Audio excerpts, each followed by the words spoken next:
Good evening, everyone. I'm Charlie Kyle, the principal of Innis College, and I welcome you to our special event tonight, America in the Balance. I will begin by reading the Land Acknowledgement. We wish to acknowledge this land on which the University of Toronto operates. For thousands of years, it has been the traditional land of the Huron-Wendat, the Seneca, and most recently, the Mississaugas of the Credit River. Today, this meeting place is still the home of many Indigenous peoples across Turtle Island, and we are grateful to have the opportunity to work and celebrate on this land. I'm especially excited about tonight's event for several reasons. But the first is that one of the last events we were planning to have before COVID hit in the early spring was our second Innis alumni lecture. And the speaker for that lecture was to be Jeremy Adelman. And it was with great regret that we had to cancel that event, which was especially designed for our own alumni community. And so it was serendipitous that Jeremy's specialty lent him to be part of this event. So it's great to have him as part of this. He's joined by two other alumni, Carol Geffner and Rob Vipond. And then the event is moderated by a fourth alumni, Jonathan Fried, whom I'll be introducing in a moment.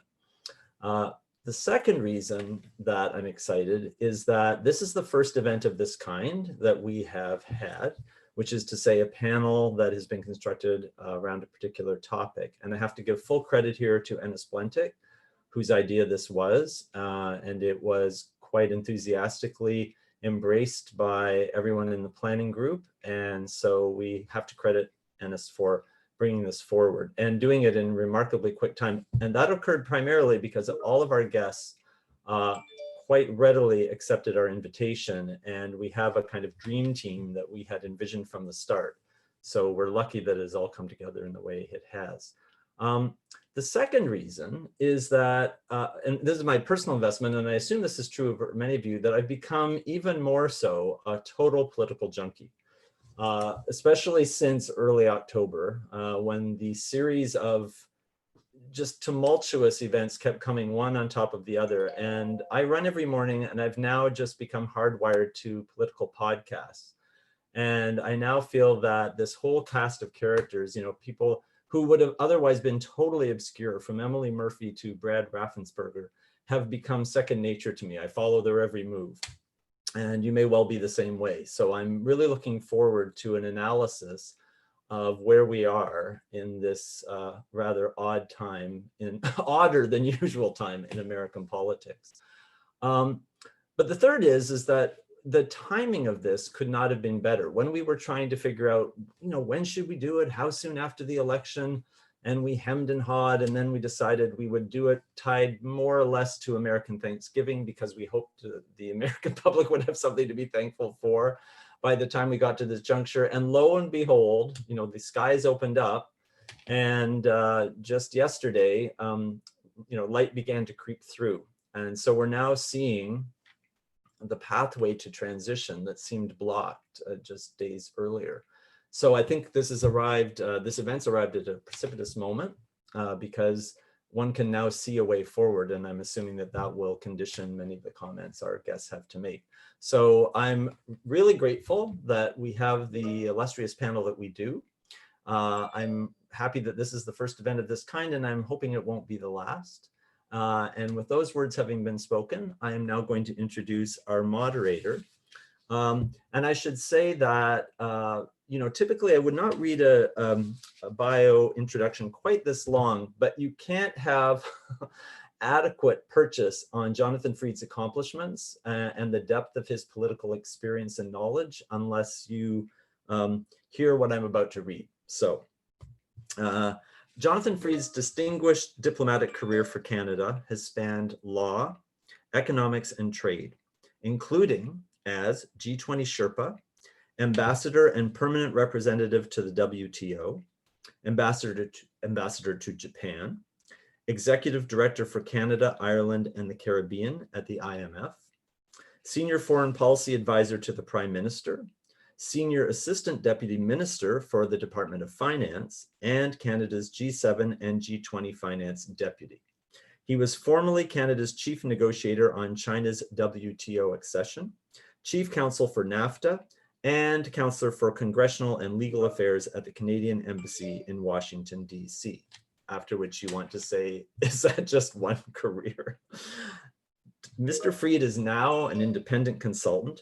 He is a senior associate non-resident to the Center for Strategic and International Studies in Washington, D.C., and is one of 2 lead advisors to the World Economic Forum's International Trade and Investment Platform. He also serves on the board of directors of the Health Standards Organization, formerly Accreditation Canada, and the advisory boards of the Columbia Center on Sustainable Investment, the World Trade Symposium, and the Central and East European Law Institute. Jonathan received his BA and LLB from the University of Toronto and LLM from Columbia University. And with that, those credentials, those estimable and formidable credentials having been established and laid out for you, I will now turn over the camera and microphone to Jonathan Freed. Welcome, Jonathan. Well, Charlie, along with Innis and your team, thank you for bringing us all together in impeccable fashion, as you said, regarding timing. It's an honor for me to stay connected to Innis College and to join and moderate, to the extent I can, just 3 stellar, wise people to guide us through this tumultuous period. I want to do justice to each of them, but if we do that, we'll spend an hour reading CVs. So I'm going to condense a bit and invite my colleagues to turn on their cameras as well. We have with us and with all of you, as I said, 3 wonderful people. Let me begin with Carol Geffner. Dr. Geffner is a professor of governance, management, and policy at the Saul Price School of Public Policy, director of the Executive Masters of Leadership Program at the University of Southern California. So she's been in and out of lockdown. She's been witnessing lawn signs and door signs for some months now, but aside from that, Carol's experience spans more than mine. She's worked internationally with CEOs and executive teams on complex business transactions, but also on leadership issues more generally. But she's also been an advisor and a president of an advisory entity in the healthcare field for many years. And that means in this COVID era, her experience is directly relevant to the kind of leadership we're all searching for on both sides of the border for health systems that are well run. But she has background as well in publishing and media and understands the public and messaging environment within which the public and private sector works, which means she's truly an expert on leadership, on governance, and particularly in this era on disruptive change that people face. Jeremy Adelman, Professor Adelman, carries the name chair of the Henry Charles Lee Professor of History. He's the director of the Global History Lab at Princeton University. And let me say just a word about that lab, because I learned that in the spirit of, I guess it's called MOOC learning, massive online learning, this lab has reached over 130,000 students around the world since getting underway in 2012. So kudos to Professor Adelman as director. Going all the way back to 1984 when he graduated from Innis, he went on to LSE and to Oxford, after which his accumulated experience encompassed 4 continents, 7 different countries. Among his notable works, let me just flag two of them, a book entitled Worlds Together, Worlds Apart, A History of Humankind, modestly from the beginning to the present, a sweeping overview. It's already in its 5th edition. And at the other end, a focused work on Albert O. Hirschman entitled Worldly Philosopher, The Odyssey of Albert Hirschman. So we have people from based in both coasts of the United States, Princeton, New Jersey, and the Los Angeles area. Closer to home, Professor Rob Vipond is a professor of political science at University of Toronto, although originally from the prairies, as I am. After his undergraduate work in Toronto, he went south for his doctorate. And since coming back to Toronto, he's taught American politics, Canadian politics, comparative politics for now, at his tender young age, almost 40 years. He's a truly dedicated teacher for his students, for which he received the Outstanding Teaching Award from the Faculty of Arts and Science in the 90s. His scholarship is also sweeping. If I could summarize and synthesize, it encompasses the various ways in which history shapes and illuminates the present. If it's often attributed to Santayama, but I'm not sure who deserves the reminder that he or she who doesn't read history is doomed to repeat it. And Professor Vipond keeps us from slipping into that hole. He's dealt with these lessons from the perspective of federalism, constitutionalism, social perspectives as well, with authoring works on Canadian federalism, but also right down to the community level. His most recent work being looking at Toronto, making a global city, how Toronto schools embrace diversity. And in recognition of his work, the Ontario Historical Society awarded that work the Joseph Brant Prize for the best book on multicultural history in Ontario in the past 3 years. Relevant to our topic tonight, however, let me highlight that Professor Vipond was the founding director of the Center for Study of the United States at the University of Toronto back in 1999, where he headed it up through 2003, and an encore performance of leadership from 2016 to 2018. He received a Faculty Citizenship Award in 2018 in recognition of his academic leadership at the university. So a warm welcome to each of you. I look forward to listening and learning.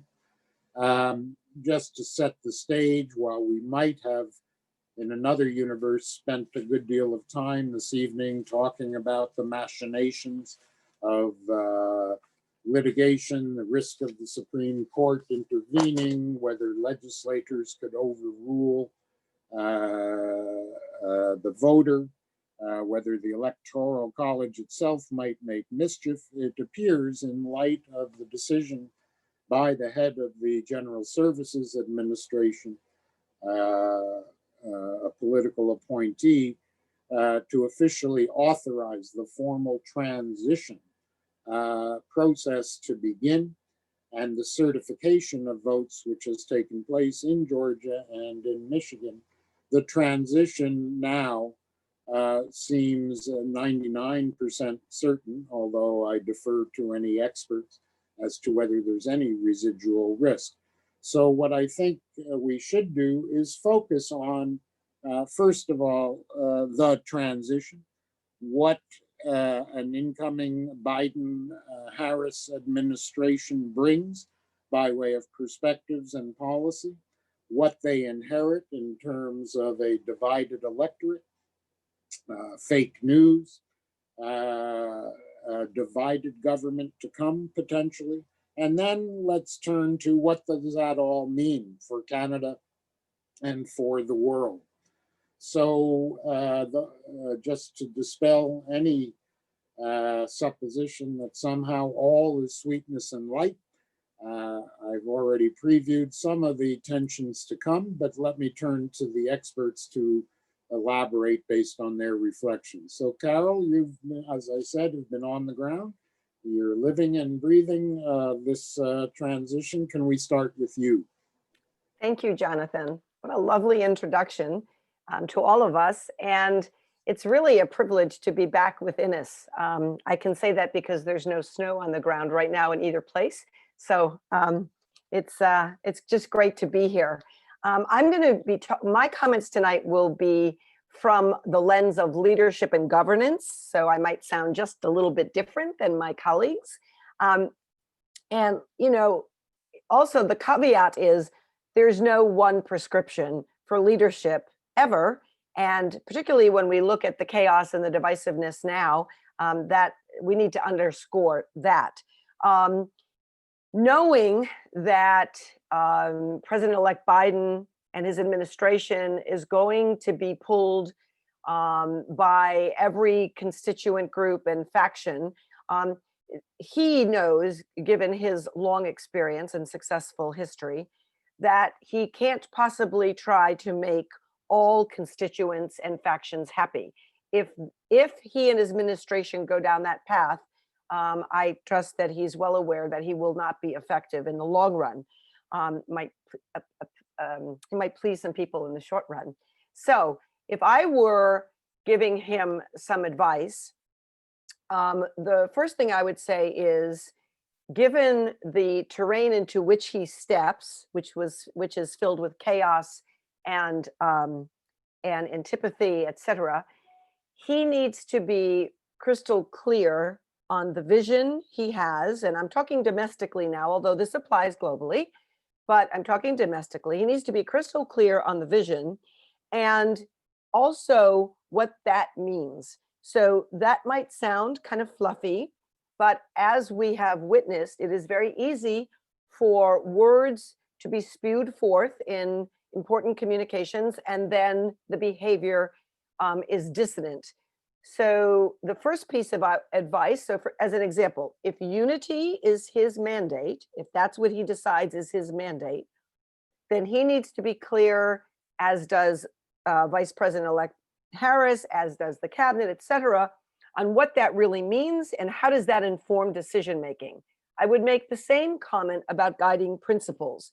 So it's not enough to have a vision. They need to be supported by principles. So again, President-elect Biden is known for his ability to forge relationships. He wants to build consensus. I wish him a lot of luck in that.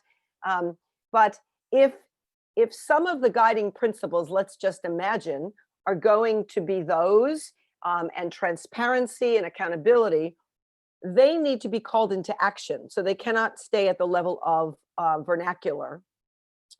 That's kind of the initial piece of advice. I would also say that thankfully he will, and he needs to, tone down the temperature. So right now everybody is fixated, most people are fixated in their camps.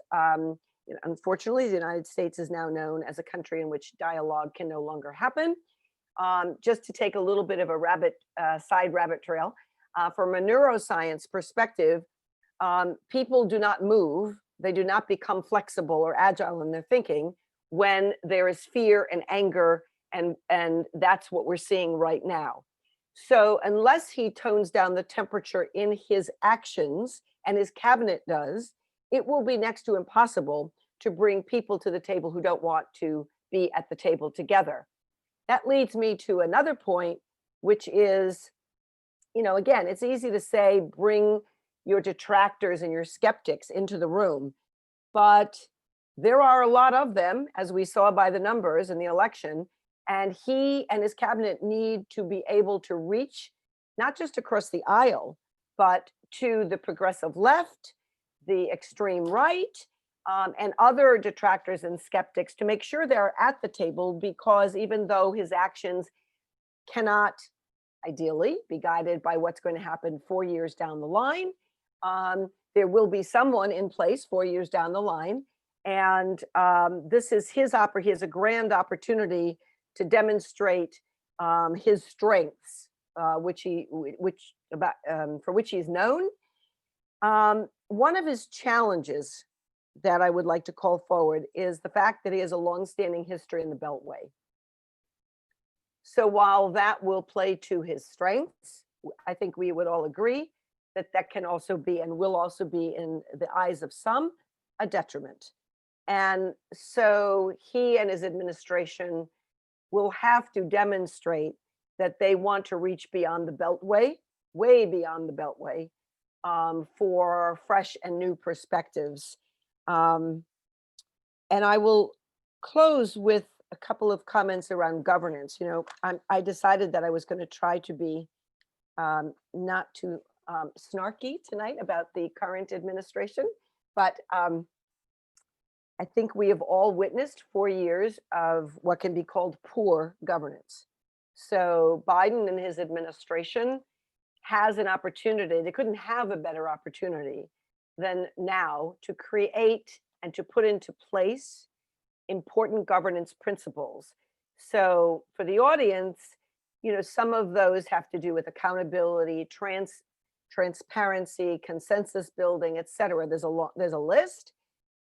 While these are ideals, and very few organizations, institutions, or societies adhere to them perfectly, I do believe that right now the Biden administration needs to reinstitute basic good governance practices that span his presidency, to put us back into what might be a new normal. And I think for the sake of my colleagues, I better stop here.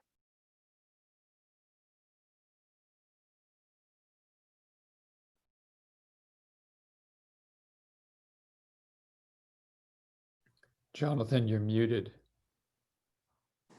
I was just saying, Carol, thank you so much. I wonder if anyone from the Biden transition team is listening in. They would be well advised to bring you in for some early coaching and leadership guidance. Jeremy, let me turn to you also on within the U.S. Environment. What are you sensing and seeing? Thank you, Jonathan. Thank you, Innis and Charlie and everybody of the Innis world for the invitation. It's really nice to be home. I agree with so much of what Carol just said. I'm not sure what to add. So I think what I might offer is a view from two scales, from two places. One is very local, rather than dissect the election, to give you a sense of a feeling of the mood. One from a part of Pennsylvania and one from a much higher scale, which would be what global receptions or visualizations of what's happening in the United States as this saga unfolded looks like. So the first story is one from a highly contested county in Pennsylvania. And for those of you who followed the election, you'll know that Pennsylvania was one of the key states that both the contestants were struggling for. And the picture I want to give you is one of the battleground counties in Pennsylvania. It's actually in Western Pennsylvania, borders on New Jersey. And I drove there one day, a few days before the election. It was a Sunday. The county is Bucks County. In 2016, Donald Trump won Bucks County. He took 34 of 54 municipalities.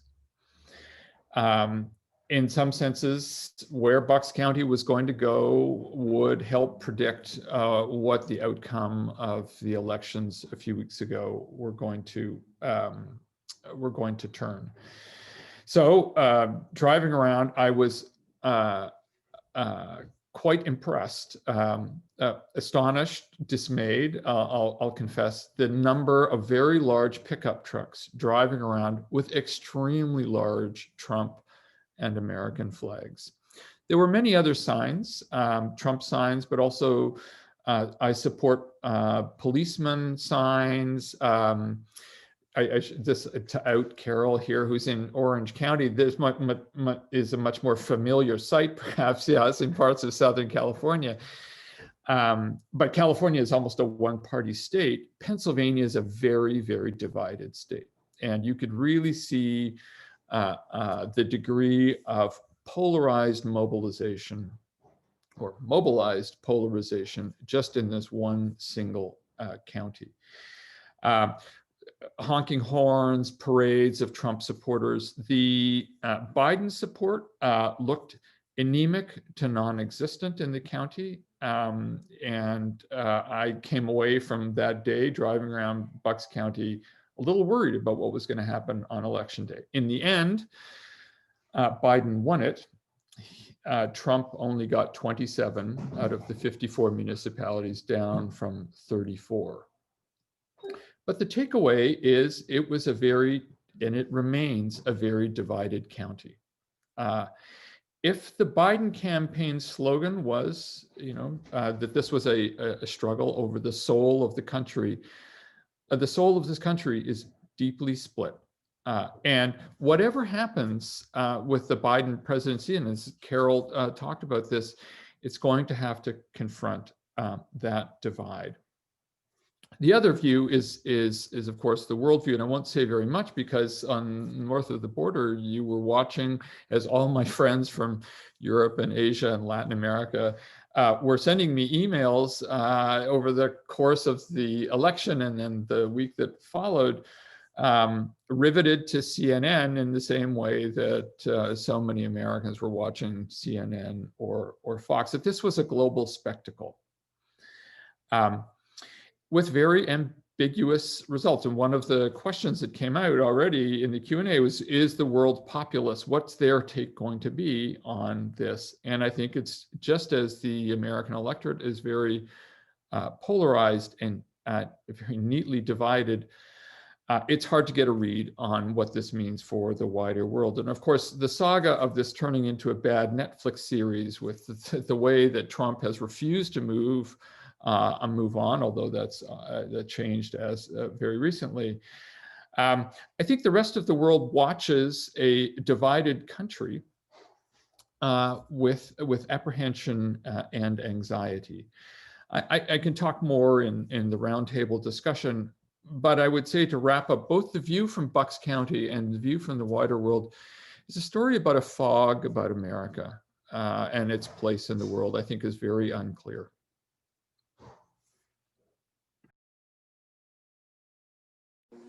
Very sobering, but thank you. Rob, Professor Vipond, centered from the Center for the Study of the United States. Thanks, Jonathan. Thank you for the kind introduction. I don't know if many of you in the audience will know this, but there is a universal practice among graduate schools, people heading off into universities, that we're given an injection which allows us to speak for exactly 45 minutes. It's called lecture mode. So to control that impulse, since I got it 40 years ago, I've got a little script here that will keep me to about 6. So forgive me for the script, because I want to talk about put it in a slightly broader context, I guess. When Donald Trump is eventually dragged kicking and screaming from the White House, as I think he probably will, the $64 question will be, how much of Trumpism will survive? Or to put it another way, can the Republican Party reinvent itself? First, a bit of context. As Jonathan said, I studied US politics in the 70s, first as an undergraduate here at the U of T, then as a graduate student in the US. I returned then to the U of T and taught a big lecture course on American politics throughout the 80s and 90s. One of the major themes of just about every course in US politics in those days was just how weak American political parties were. They were weak as organizations and became even weaker after primaries reduced the leverage of party bosses and political action committees outsourced campaign funding. They were weak in Congress, where it was hard to enforce discipline. They were not homogeneous ideologically. Indeed, Republicans like Jacob Javits or Ed Brooke often had more in common with Democrats than they did with some of their fellow Republicans. And the electorate was splintered. In those days, one of the favorite parlor games of political scientists was to watch what seemed to be the inexorable rise of ticket-splitting independent voters. And the master narrative of US politics, putting all that together, was the transition from electoral realignment, those periodic and durable shifts of partisan voting allegiances, to de-alignment, where everyone, members of Congress and voters alike, seemed like a free agent. None of that is true anymore. Parties in Congress, especially Republicans, are much more disciplined than they were. They have sorted ideologically. And the electorate has, as I think everyone recognizes, has polarized rather than de-aligned. Indeed, the word most often used to describe US political parties these days is tribal, divided into them and us, as if those on the other side are enemies or even existential threats. So party polarization is one big theme that makes the standard conventional description of parties that I learned and used to teach hopelessly outdated. The second is participation. Again, one of the things that I used to talk a lot about in my lecture course was the erosion of civic participation in American national politics, one of the clearest symptoms of which was deep and steady decline in voter turnout. As a lecturer, the voter turnout story was low-hanging fruit because the downward trend from 1960 was so clear, from 63% of eligible voters in 1960 to 51% in 1996. And the midterm elections were even more dire, often not even reaching 40% turnout.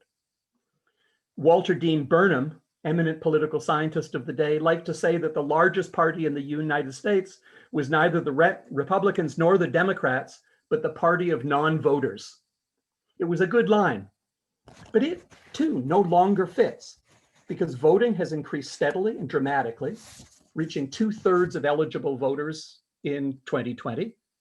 Turnout not seen since 1900 and accomplished under very trying circumstances. So now, unlike then, parties are polarized and electoral participation has increased. Why do these two things matter? They matter because I think that they crystallize the dilemma faced by the Republican Party, and therefore, in a certain sense, by the Democrats, and therefore by national politics altogether. And the dilemma I would put this way: how does a conservative party, whose mission is to defend power, wealth, and privilege, appeal to an expanding electorate that has little access to power, wealth, and privilege? I put the question that way because in some ways, the dilemma facing the Republican Party is similar to the one facing conservative parties in Europe in the 19th century, as they tried to respond strategically to the expansion of the franchise. Historically, there were basically two responses to democratization. One route was to try to resist, distort, undermine, and derail the democratic project. That was more or less the German and the French story. The American version of that story centered on poll taxes, literacy tests, gerrymandering, voter suppression, the Electoral College, stacking the courts, disenfranchising former prisoners, denying the legitimacy of mailed ballots, inducing foreign governments to smear your opponents, and refusing to acknowledge the election's outcome. We're all too familiar with that playbook. The other way to respond to democratization, however, was to adapt, as for instance, the British Conservative Party adapted pretty successfully in the late 19th century to the expansion of the franchise to working class males. In the US, here and now, that version of democratization would involve crafting a message that appeals to those who are either new to the game, like young people and recent immigrants, or alienated from it, like many Black voters. That's the dilemma for the Republicans. Which way to go? The easy route is to continue to obstruct and subvert, play to the base and embrace Trumpism after Trump. But that, it seems to me, is arguably a losing strategy. After all, Trump was not a popular president, and he did lose the election. Indeed, even the Electoral College vote, rather decisively. When he had got the same number of Electoral College votes, he called it a landslide. And to that extent, there was good news for the Republicans. And to the extent that there was good news for the Republicans, it was that their down ballot support came from unexpected places, like parts of the Latino vote, both in Texas and in Florida. But can Republicans fully adapt and appeal to an expanding, multicultural, multi-ethnic electorate? Actually, there are a number of issues, like a wealth tax, and climate change, and gun control, and same-sex marriage, and abortion, on which Americans agree more than they disagree. But the question is, can Republicans reach out and build beyond Trump's base on these issues in a way that rewards them electorally? A lot turns on whether they will try. Well, thank you for that sweeping survey. I think I take from each of your interventions, and we have a number of questions, and I invite anybody tuning in to use the Q&A function, that we are faced with, for lack of a more precise word, polarization, fragmentation of the electorate and their views. But even having started with Carol's optimism that a sensitive and well-meaning leader, by being inclusive, can overcome that, we've also witnessed, as Jeremy points out, an inability to listen to each other, whether it's listening to Dr. Fauci on masks, and that certainly contrasts with Canadians following good guidance, at least until recently. That being poles apart, simply aiming for inclusion may not bridge that difference. The voter base, according to some analyses, pointed one way, largely on economic grounds, that the inequality between the wage earner and the well-to-do was exacerbated following the financial crisis of 2008. And thus, the angry worker, the less educated, the Trump people earn more votes from the lower educated classes, is a sense of it's exclusion, and somebody's got to push back on the system. You know, not a single banker went to jail after the financial crisis. So maybe before we turn, because I do want to turn to the substance of policy, before we turn to that, what about the prospects for actually finding middle ground in an era where at home, and Professor Vipond has highlighted other countries as well, where whether aggravated by social media or not, people aren't talking to each other, people aren't listening. They've retreated to separate camps. So just a minute or so each. Carol, you started by saying bring everybody into the tent. Harder than it sounds, I think. Well, I was hoping you didn't choose me first on this question. So I must have given a different perspective than I was intending to, because I'm really not that optimistic. I'm actually quite pessimistic. But that being said, there are principles that need to be practiced in order to move forward. So, you know, I'm a behavioral scientist, so I'm going to talk through that from that perspective. I don't see any notable leverage points that exist right now that will allow people to come together and listen, not just come together under the tent. If anybody could catalyze that, I do believe President-elect Biden can. But again, going back to the behavioral point of view, people do not listen when they're frightened. And what's happened is this: if you go under the layers deeply, fear is at the root of all of this, and then that sounds like anger, and it sounds like everything we've been hearing.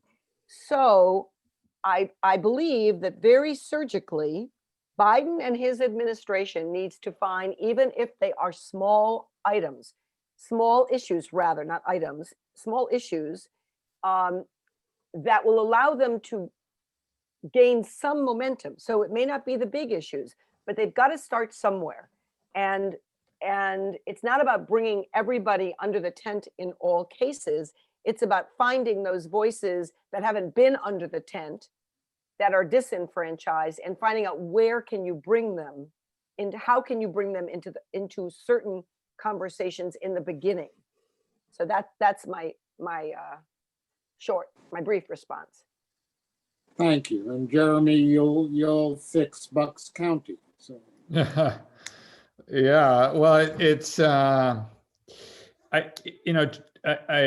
also had, when I listened to Carol, I did take away a pessimistic message about social responses to perceived threats, and the ways in which messaging has become weaponized in a way that make this useful for certain kinds of coalition building purposes. And I don't see many signs of that changing, particularly if the role of the GOP, and this is maybe a sort of push to Rob Vipond and what his thoughts would be, if once out of the White House, the core of the power of, at least at the national scale, of the Republican Party is in the Senate, is determined and driven by a much more obstructionist stance. And so the sense of my way or your way, the kind of standoff politics that we've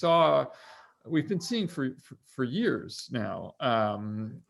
Remember, Trump is the effect of a process and an accelerant of something that was already going on. And we make a lot of noise about Trump and Trumpism, and maybe we should unpack populism. But I think a more powerful force politically that we're going to see at work, depending on what happens in Georgia, of course, is McConnellism. And we should perhaps spend a little bit of time on what it means by ruling in that particular fashion. And I'm afraid, back to your question, Jonathan, that the incentive for the Republican Party at the national level to rely on that style only adds to the sense of intractable crises. Last little point is that if perceived threat is one way that coalitions get mobilized and arranged, the other one is, of course, and you alluded to this, Jonathan, when you mentioned the point about the economy, is that there is a big question about what the economic model for the future is going to look like. And I think the size of the growth and the nature of the growth of that pie will determine the kind of distributional coalition that will reorganize around whichever party it has its hand on the tiller of that economy. It's a very slow process, though.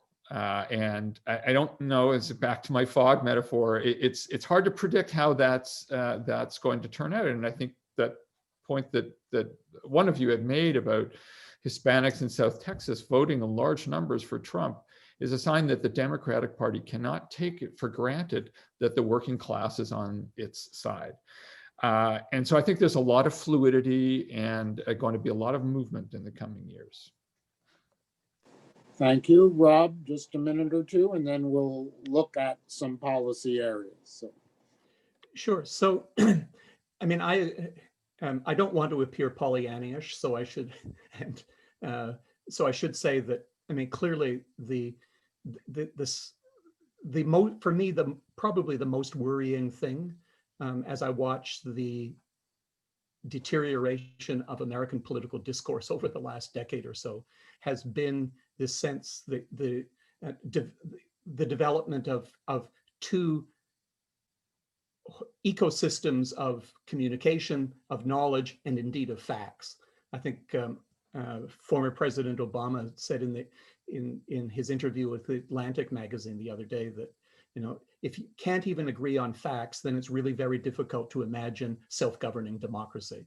And that, I think, is a real problem. And I think most of us have enough personal experience with the crazy aunt and uncle who comes to dinner, and you realize that we're just talking of in completely different universes, parallel universes, or in a fog to maintain your analogy, your metaphor. That said, and I also agree that a lot depends on what happens in the Senate.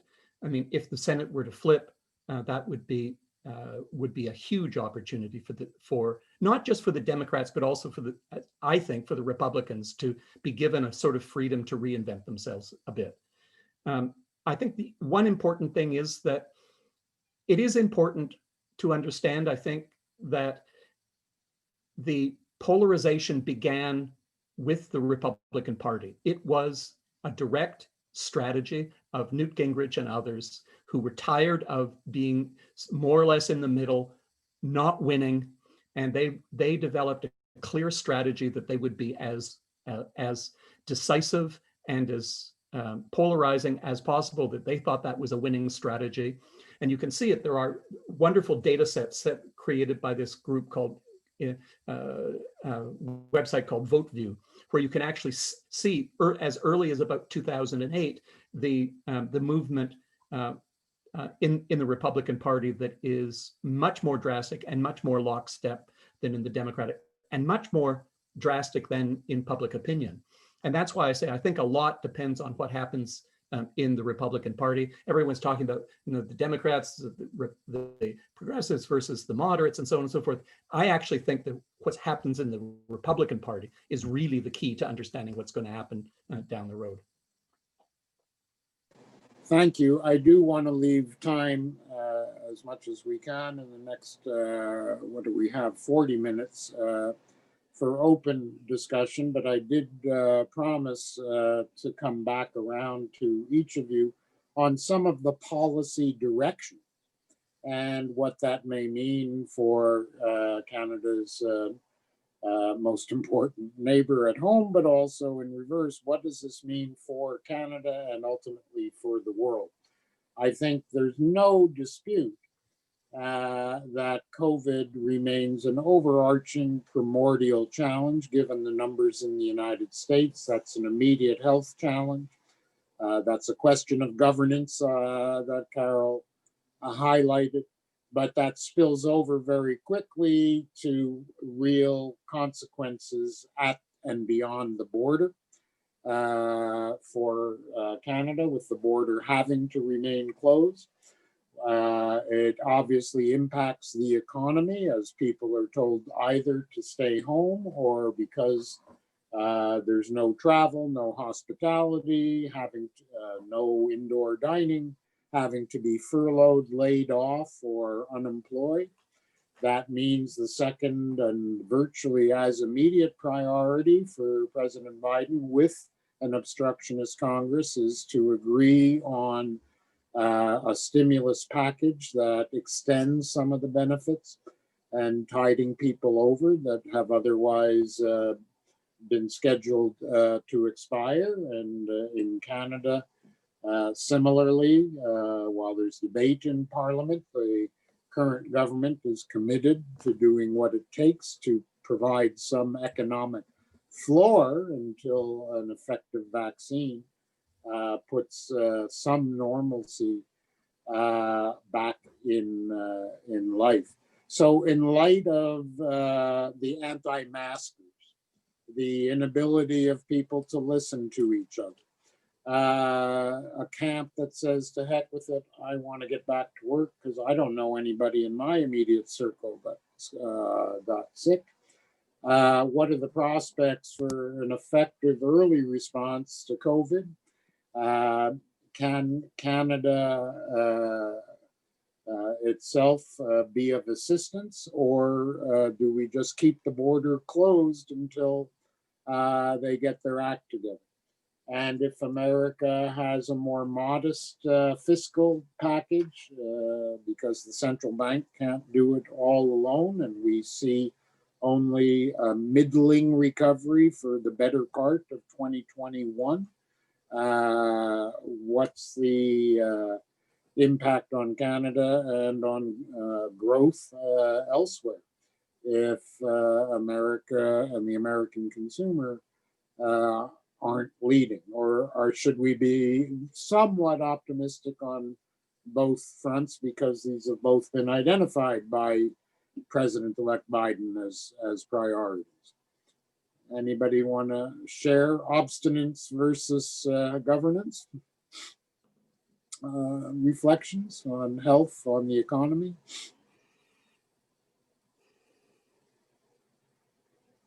Or in a fine federal system, it's going to be the governors and individual states that we have to turn to. Carol's already nodding. We're accustomed to that in Canada. Yeah, I'll just make one quick comment. I mean, I think one of Biden's strategies, as we probably would all agree on this, must be working with and repairing relationships at the local level, because putting any policy into action is going to look very different. I mean, taking California as an example, I live in the most conservative county in California, not proud of that, but I mean, it's going to look very, very different to enact scientific policy or COVID, pandemic, the policies that are created around the pandemic to get the economy rebooted. It's going to look very different here than it is likely to look, in the Bay Area. So my point is just that I think there has been such damage done at local levels that part of this has to be working closely and listening to what is needed at the local level. And now I'm going to stop. Jeremy, Rob, do you want to add any reflections on the road ahead in the immediate term? I have some thoughts about sort of the United States and the world. Maybe we can come back to that at some point, but on the challenge. I would say go ahead, please. Well, but I think the sort of, I don't want to say too many things so that everybody has some space, and there are some questions I think piling up. But on the economy, which is absolutely critical, there's getting some kind of package to tide people through the winter into the spring. It's now pretty clear that vaccines will be going public, in April, May. And there's a plan in place. And now, thankfully, part of this transition will involve the Biden administration hearing from CDC and other authorities about how they had mapped this out. But it's on the economy, it is worth emphasizing that there is a limit to what the state can do. The state in any society, this was a private sector shock above all. There will be a long tail to the fiscal crisis. But in early April, the ILO informed that 80% of the global labor force that in some way or another had been disrupted by the shock of COVID. Since there are a lot of students on the screen here, on the other side here, 1.4 billion young people had their educations furloughed. It will require much more than it will require good policy, but there is going to be a lot of spring back from the private sector. I think we will start to see in the spring and the summer. So I'm actually I think there's a lot of kind of what economists would call unused capacity now packed into the economy. I would think it's really a conjunctural challenge getting us through the winter, spring, so that the bounce back can happen. This is where I would say I'm more concerned about the longer term global dynamics around what's called deglobalization and how the United States fits into a changing world order. And maybe we can come back to that. But on the economy, I think if we can get through this season, it's not to be Pollyannish, but I don't think it's going to be as scary as it once looked last spring. Rob, do you want to add, or should we? I'll just say this about the Canadian.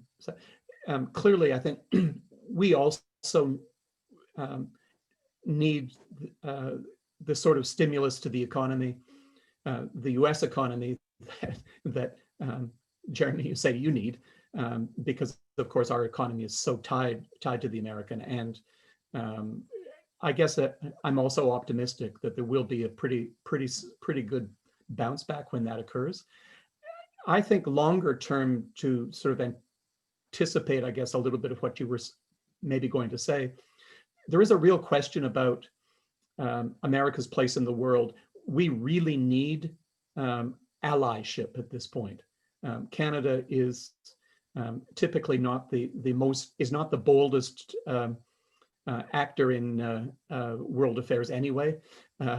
And we really need the cover of the United States, I think, to be able to, especially with regard, for instance, to China, to be able to have some backbone there, to be able to develop a clear-headed strategy against authoritarian regimes of one sort or another, especially since the world has changed. China is the second largest economy, and that poses a real challenge. In a funny way, though, for Canadians, in a funny way, I think the most important thing is just I can just feel a palpable sense of relief from people. That, as you said, or as Charlie said earlier, who to think that Canadians would become experts on the politics in Georgia counties, right? Vote counting machines and local organizations. I mean, this is the professor's dream, right? The students should become so engaged with that stuff, and you can just feel the relief that has occurred. I saw a wonderful photo of a lawn sign. I think it was in the Guardian, in front of a house somewhere, which said "Make Orwell fiction again," which I thought was a wonderful way of sort of summarizing the point.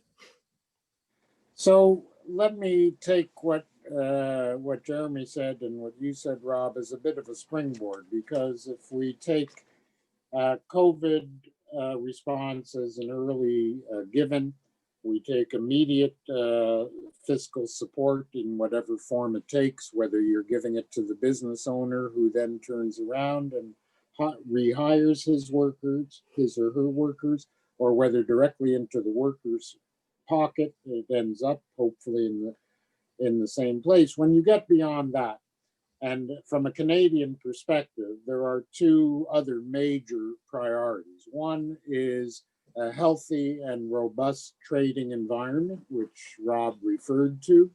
We're very dependent on Canada-US trade, commerce, tourism, and it's not just merchandise or raw materials, it's the provision of services and people crossing the border.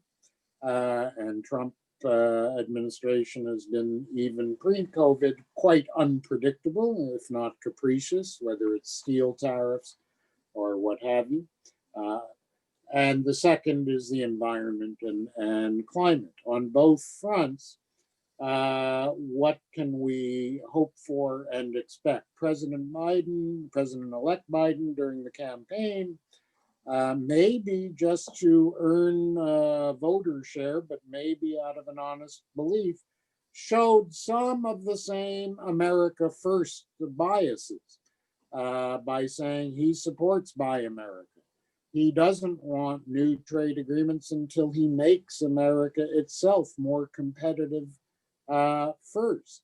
That begins to suggest maybe not too much change from the slightly more restrictive Canada-US environment that we've been living through for the last while.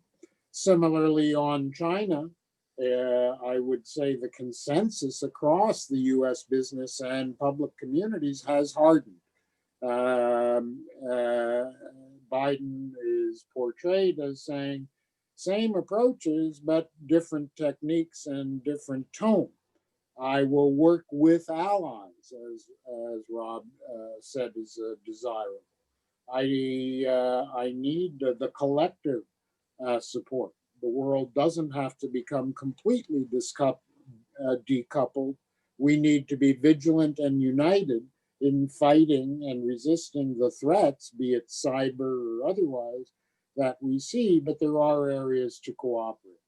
Climate, we have an incoming administration that's committed, a climate czar already named, but a Congress that's unlikely to support major Green New Deal approaches in the short term. So taking two other big blocks, what are the prospects for major change in policy that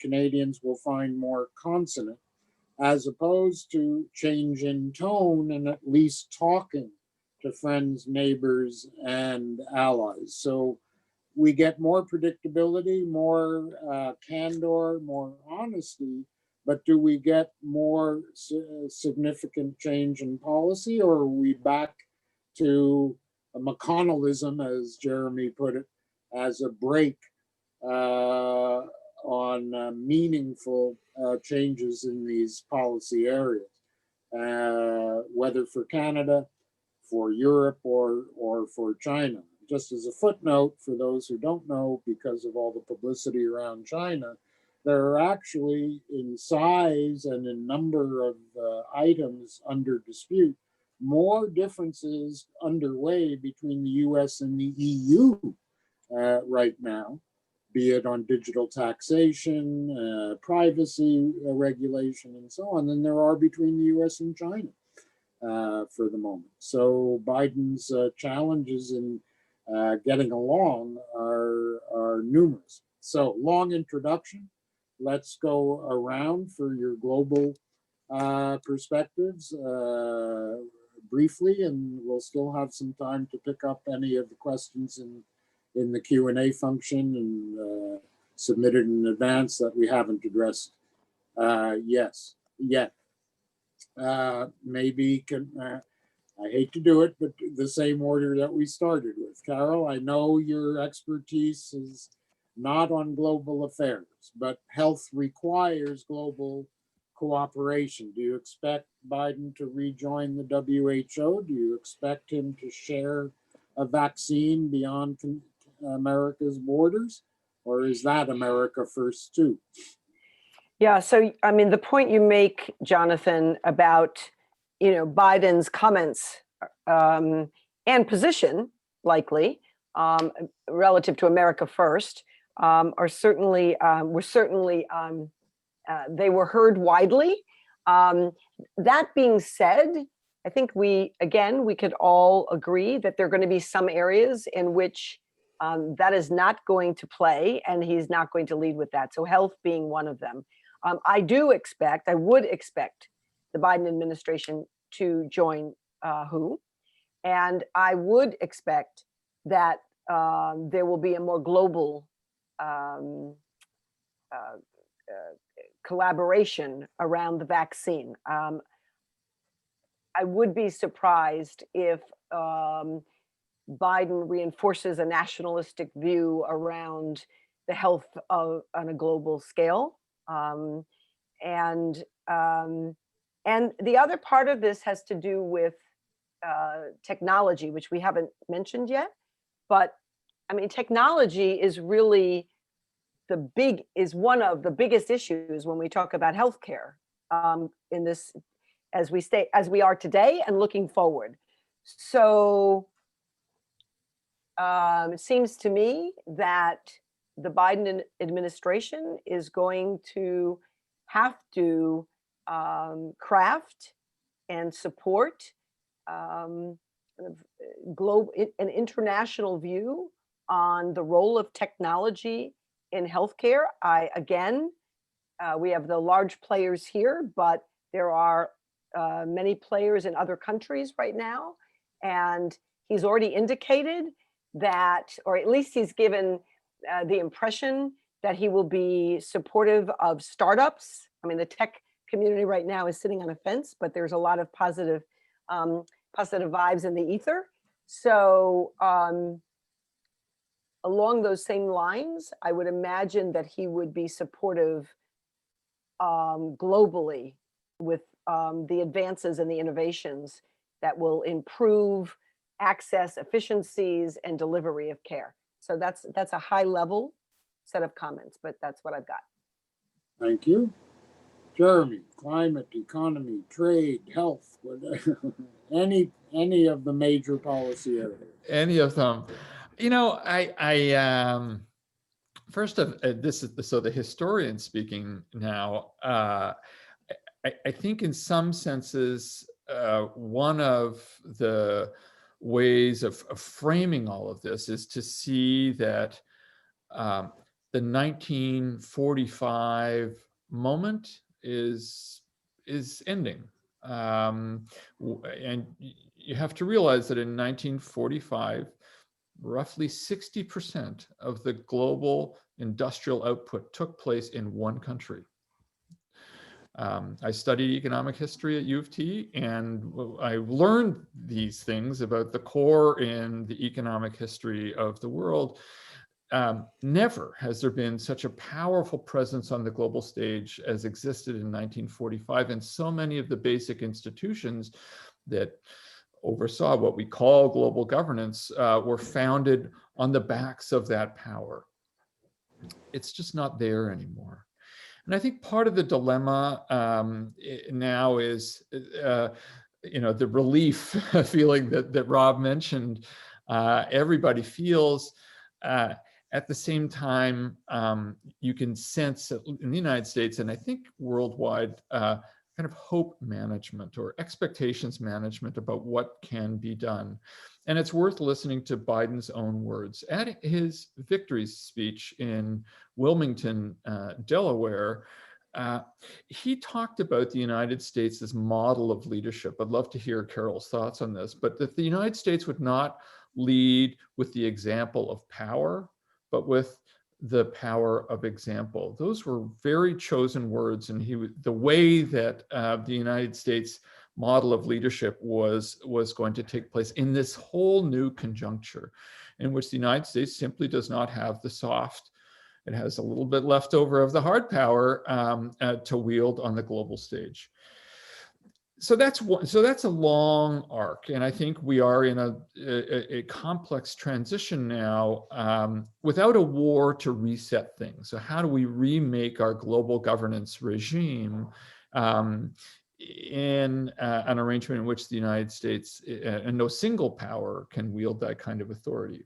It's worth saying that the post-COVID world economy will inherit some of the traits of what was happening before COVID hit, which is that supply chains were shrinking. This was in some of the longer term effects and effects of the financial crisis of 2008 that you mentioned, Jonathan, coupled with what was happening to supply chains, that there was a gradual process of deglobalization. From 2008 to the present, the growth of global trade dragged behind the growth of global GDP. And that was a big change from what had been happening for decades, where growth of the world market drove domestic GDP growth.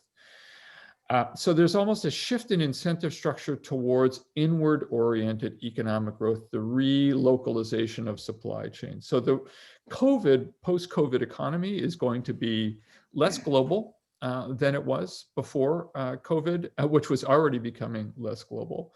It will be more unequal. I think there will be a COVID shock on distribution, and it will be also more digital. I think those are three areas that that how to place power in the global arena is going to be fleshed out. The paradox is, of course, that we need more cooperation now. Climate change, starting with climate change, we need more cooperation than ever.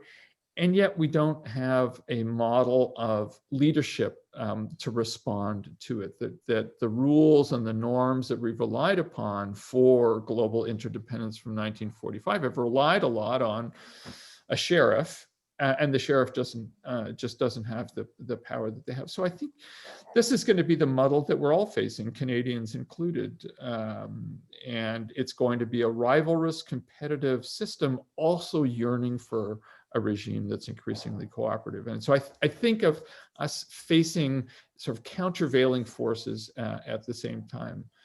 And it's my final point. This is where I am very relieved that Biden won the election, because temperamentally, and I think Carol alluded to this, he has the kind of character that if anybody on this stage was going to lead with, what was it called? The power of example, it would be someone like Biden and the team that he's assembled. So on that score, even though I'm pessimistic about the United States domestic politics, I'm not as pessimistic when it comes to the global stage. Rob? Not quite sure how to follow that, since Jeremy is such a has so much knowledge in these things. I could only just want to underscore what he said. It was interesting. I do think we're at a moment where sovereignty, national sovereignty, has become much more important again. Is going to complicate issues. I'm reading today that Prime Minister Trudeau has said, well, we no longer have the domestic capacity to be able to produce vaccines. So the likelihood, we gave that up. So the likelihood that we'll be able to distribute it, that we'll be first in queue, is slim to nil effectively. Get behind the places that are actually producing them, like Britain and so on. That's where they'll be first in line.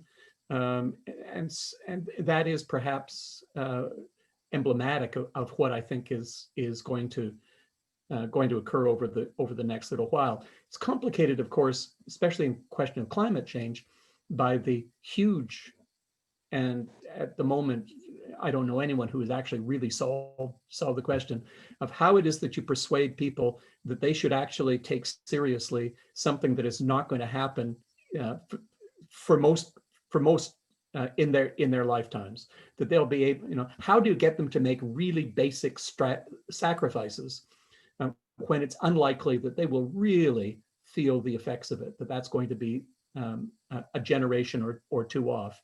That is a huge problem. It's a huge public policy. It's a huge political theory problem, as it were, and that's not going to make it any interesting. In the meantime, what you'll probably get is the sort of policy that Biden is going. Yes, climate change is serious. Yes, it's anthropogenic. Yes, we need to do things about it. Yes, we're committed to it. And yes, fracking, right? So, it'll be a mixed bag of things, as our government has a mixed bag, a contradictory bag of things as well. And they will, at least here, we will in Canadian fashion muddle through. I don't know if that's going to work in the US. So with only 10 minutes left, no additional questions, but I must say the dominant preoccupation seems to be the contagion of populism and of division and of polarization. We have some taste of that, given our regional and governance differences in our federation, and of course, with the vast majority of our media being pumped across the border, and even the Canadian media, as you said at the outset, being obsessed with naturally what's going on in the United States. I'm going to come back to each of you for closing reflections on whether the Canadian political environment is liable to change from its traditionally more civilized nature of parliamentary debate. But I'll just add a word about global governance. It may be in theory and on paper a 1945 moment, but speaking from some experience and a realist perspective, the chances of fundamental rewriting of international organizations at this moment is very small. I think rather, judging from the Biden and Biden advisors' perspectives that have been reported, one could anticipate a reinvestment and refurbishment, almost like keeping your used car going for a while longer, to make these organizations at least fit for current purpose. So as Carol said, the WHO, and look, Canada, along with the United States and others, had called early on for a pretty comprehensive review of where the WHO is headed and how it can be improved. The WTO, the World Trade Organization that Trump never liked, has some gaps in the rules, but it does provide a foundation for each and every one of the free trade agreements. President Trump and his trade representative, Mr. Lighthizer, have blocked the appointment of a new director general. It'll be an early signal of President Biden's re-engagement with multilateralism as to whether they bless a fresh look at how to update and improve the rules there. We talked a little bit about the vulnerability of developing countries, and certainly the least developed countries, to the impact of COVID on their people. First of all, their inability to properly address the health risk and, of course, the consequences to the economy. The IMF has pumped out $80 billion of emergency aid. That doesn't completely relieve the pressure. There have been calls for a couple of years now to top up the capital of the IMF. And redistribute the voting power and more fundamental reform. An earlier test will be the tools available to President Biden without necessarily needing congressional approval to put some more money at the disposal of the international financial institutions again to get through the crisis. So I think there is a chance for not only let's get friends together in an informal fashion, but also to improve what these organizations are able to deliver. After all, they act and are at the behest of their shareholders, which are the sovereigns themselves. We've never delegated to a world president or a world federalist council on any front. So I just wanted to add those couple of words about the global governance dimension. Let me now, with just a few minutes left, come back to each of you about polarization, contagion, the tone of debate, and particularly across the Canada-US border. Carol, I know you're all the way down in California, and it's hard to follow Canadian media there.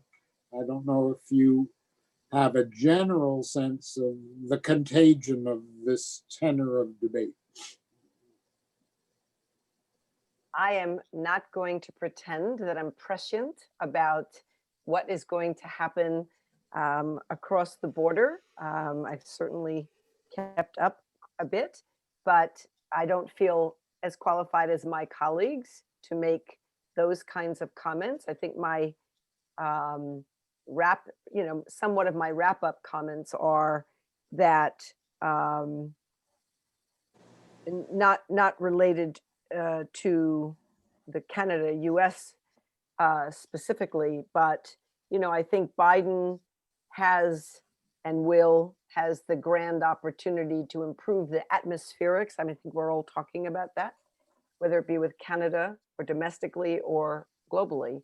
I don't know. I am not an expert on, what part of immigration, let's say looking at Canada-US border relations, what part of immigration is going to be improved as we make progress in COVID. So I think what I'll do is just stop and turn to my colleagues, and then we'll come back for wrap-up comments, I guess, Jonathan, when you're ready. So that's all I'll say for now.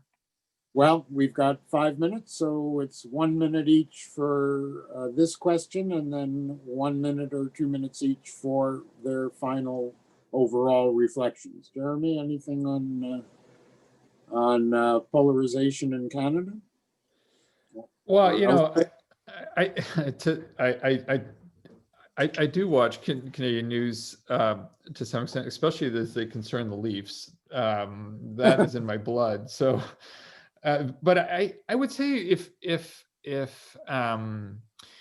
for Canadians who are observing this, I think they will see that relations between Ottawa and Washington will improve a great deal. I think, and there are all kinds of reasons why, from Kamala Harris's time in Montreal to an old relationship. Apparently, I read somewhere that Pierre Trudeau had called Biden not long after his first wife and daughter had been killed in the car crash, and that Trudeau had a long conversation with Biden, and Biden always remembered that.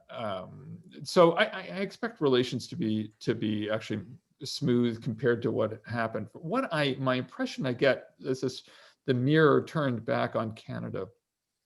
Listening to Canadian friends and family talking to me about what it looks like from their angle, and it's seen through the COVID experience, is that and correct me if I'm wrong, Rob and Jonathan, which is that there's been a revalorization of what it means to be Canadian in light of the spectacle of what's happening in the United States. That is, the ways in which Canada did not polarize, did not weaponize mask wearing in the same way, although I know that this goes on everywhere. And that provincial governments and federal government were much more cooperative than what we've seen on display in the United States. And the connection with the Canadian healthcare system, for all of its problems, in a sense reflected back to Canada a picture of themselves that was an unusual one, which was about effectiveness, about comity, about cooperation. And I know that's not about Canadian-American relations, but it will be interesting to follow how the sense of Canadianness has been affected by what's been happening. And we've all been following, what was it, county politics in Georgia, what that does to the sense of democratic possibilities inside Canada. That, to me, has been noticeable from afar. Beyond Canada, and there's a question that came up in the Q&A here about right-wing populism and nationalism abroad. I just very briefly say that this election, this is where Trumpism may have a longer shelf life than Trump himself. It pre-existed Trump in many guises around the world, and I expect it to go on. Jair Bolsonaro, so the part of the world that I really do study, which is Latin America, has so mishandled the COVID crisis. And yet in Brazil, he's getting a bounce. And I don't expect this nativist response to the problems of the global to go away anytime soon. And I think that a certain sector in the United States will thrive off that. Now, whether it affects relations between Canada and the United States is hard to say. I don't see signs of it, but I would be attentive to it. Well, before turning to Rob, I'll just add, I think what we're witnessing here a bit in Canada, what we saw in the United States, and what Rob earlier alluded to, whether it's Poland or Brazil, the eastern part of Europe, is the intertwining of well-being and the economy, right? I don't want to listen to masks and shutdowns because I'm going to get hurt and I need to put food on the table, and a strong man or woman is going to fix that. To some extent, that doesn't know a border, and each of you in one way or another has said both that it preceded COVID and will continue, and second, is not limited to the United States, although it takes on another flavor depending on national circumstances. Rob, I didn't mean to preempt you. Do you want to add a word on the spread of populism? Sure. I take Jeremy's description of the revalorization of Canadianness seriously. I just want to add that there is a thin line between the revalorization of Canadianness and our tendency to be smugly superior. That is something to which we, alas, are vulnerable, and it has been ramping up over the last 4 years. I think I have to say. As to populism in Canada, it is an interest. I mean, there are, I just read an article a couple of months ago by a guy who was talking about Canada as the unicorn. Why is it almost alone among developed nations that really doesn't have a populist base, populist party that has any sort of electoral ambitions whatsoever or electoral success? And so here's again, alas, the political scientist in me. Just remember that the fundamental cleavage, the fundamental tension in Canada that has produced our whole political landscape, including political parties, was the French-English question, and that question of national unity. And that had a profound effect on how we organized ourselves, and in many ways preempted, or at least made it more difficult for the sort of left-right cleavage to occur, which is necessary, I think, necessary for real populism to take hold. That is obviously not as important now as it was in the 80s and 90s. And the question is, are Canadian political parties now sorting ideologically in a way that will allow populism to become one part of the overall party scene, the electoral scene, and so on and so forth? And that may happen. It's a slow process, but it could, because I think those preconditions are there. And if there's one theme that I'm wanting to push, it's that if you want to understand these things, look to political parties. They're the ones that are the engines driving it.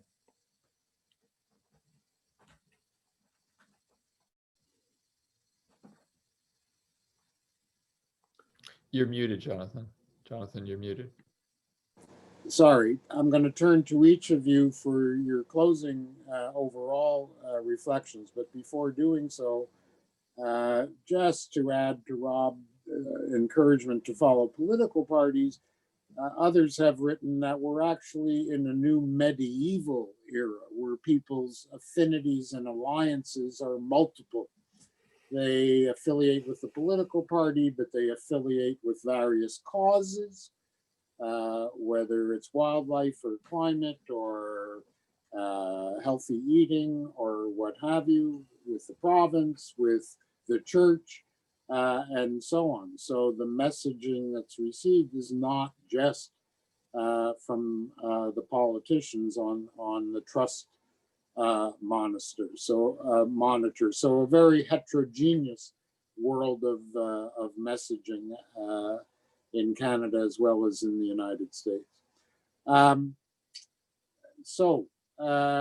I think the future of Canada and Canadian political parties may be appropriate for another Innis town hall. We were focused on the United States and implications there. So keeping that focus in mind and having had what I think has been a remarkably rich and multi-dimensional, multidisciplinary discussion, let me again turn to each of you to share your overall reflections on our discussion and on what's coming. Carol. Thank you. In short, I think what I can say about what I think is coming or the opportunity that's in front of the Biden administration is goes something like this.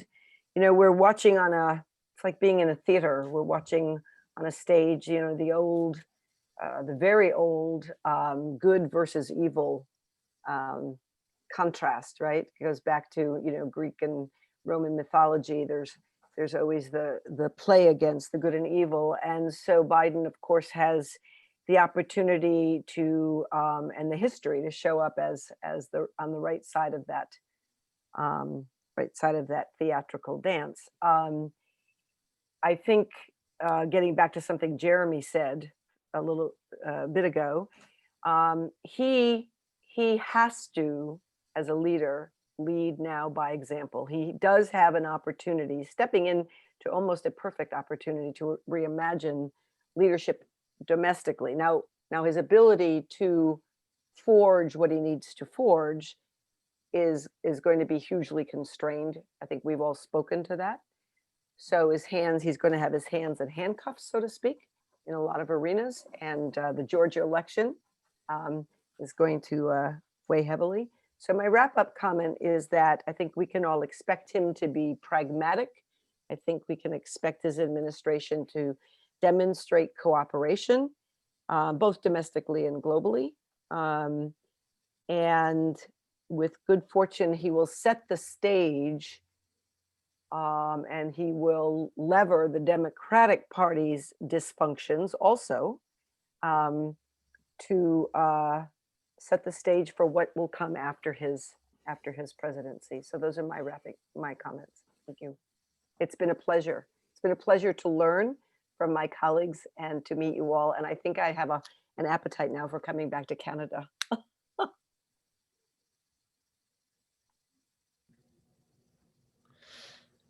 Jeremy, thank you. And please do come back, Carol. At least for... Actually, one of the saving graces of COVID was when I last drove up to Canada in August, crossing the border was extremely easy. There was absolutely no traffic. I just had to go into quarantine for 2 weeks, which is easy enough to do on an island in Georgian Bay. So two just very small, quick comments. One, just off the conversation we were having earlier about Canada and the United States, I think there is a question looming in the United States of what kind of immigration nation this one is going to be. And I think the Make America Great Again and the discourse here about whiteness and race is something to watch in the United States. So that's one thing to watch out for. I think it was a very good sign that Biden chose John Kerry to lead the climate. Whatever bundle of policies we will see, it was a gesture that this is going to be one of the, aside from economic policy and maybe criminal justice, we'll just have to see on that one, it will be a top priority area. And it's about time, you know, and I think it was a good sign that he put it in the hands of a seasoned politician and a diplomat. So on that note, you know, I was very encouraged by the outcome of this election. Rob, closing thoughts. So one of the things that I'm glad for here is that nobody has talked about age. as I age more or less gracefully or ungracefully. If you think about Biden, I mean, obviously age is a factor. He doesn't have the energy, he doesn't have the dynamism, he doesn't have that sort of pizzazz that he, whether he ever had it, I don't know, but he certainly doesn't have what he had 20 or 30 years ago. So, and yet in a way, it does seem like a moment for him in two ways. One, his administration, I think, will stand or fall by the quality of the people that he brings into the administration, that he chooses as his team. Excuse me. And I think that Jeremy's right. That certainly a number of them, they seem pretty smart to me, pretty savvy. And if he gets that right, he will have done an enormous amount. And then the second thing does really come back to a sort of mood. He really, it's hard not to admire someone who has had so much misfortune in his life, but is also, does have, I know it's hackneyed, but who does really have that empathetic sense for others. And it does seem to be a basic motivation, and Lord knows the United States needs some of that to heal at the moment. So I'm optimistic. I don't think he's. I do think people have to keep expectations in line. I also think Jeremy's exactly right. Something we didn't talk about, but that is hugely important, is race, and it will be, needless to say, wonderful to watch. Thank each of you from the bottom of my heart, and I'm sure on behalf of all the participants, as I said earlier, for such a rich discussion. I'm not going to be a judge of the success of our discussion, but rather we have one of Innis's current students, DJ Ha, who has been with us the whole time. It looks like either a beautiful virtual background or in very civilized surroundings in this virtual era, to give us your take on everything you've digested this evening. So DJ, over to you. That was an excellent discussion, a lot to discuss. Kind of hits close to home. I guess I'm, American myself, kind of ran away to Canada over the political nightmare. But yeah, being part of the younger generation, seeing this all happening, all the changes and all the just how the political landscape of of America, how can I say this? It's just interesting seeing from my youth how everything from all the way up there is affecting, how there's greater turnout and younger voices coming out, social media platforms, especially in a COVID era. Right now, we're all stuck at home, right? Even when we're stuck at home, we're even coming out now and voicing our opinions, doing as much as we can to bring out information, bring light to issues, social and political issues that's happening around us. And also, on behalf of the students at Innis College, I would like to thank our wonderful panelists for speaking today. And I'd also like to thank our generous donors, friends, and volunteers for supporting the Innis community. Without your continued contributions and support, Innis would not be where it is today. So we at Innis thank you all. And I would like to turn back to Charlie, please. DJ, thank you. Of course, thank you. Thank you so much, DJ.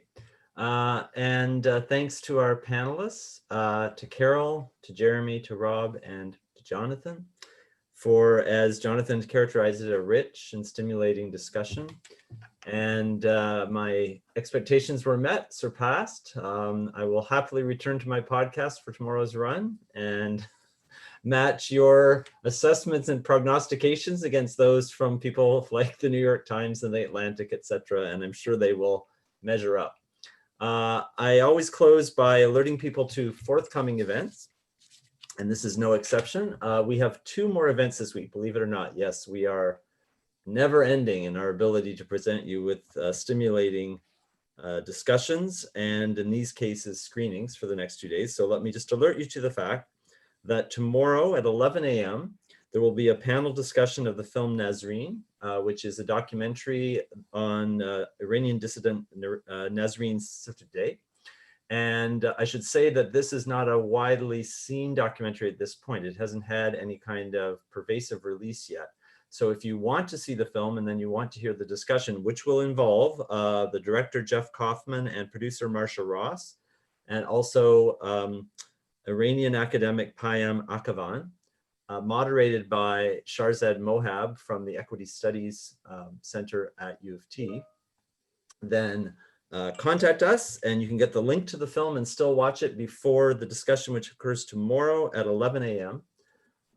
And then on Thursday, yes, the very next day, we have a composite screening and panel discussion of the Canadian film, The Grizzlies.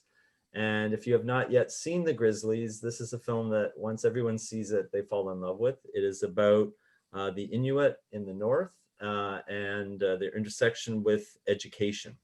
The director, Miranda Depensier, will be joining us, along with producers Alethea Arnacook-Beryl and Stacey Eglook McDonald. And the moderator for that discussion will be who's becoming a friend of the college, actor Brandon Oakes. So please join us for those 2 events this week. And thank you again for attending this one. And thanks again to our wonderful panelists for a great discussion. And good night, everyone. Thank you so much.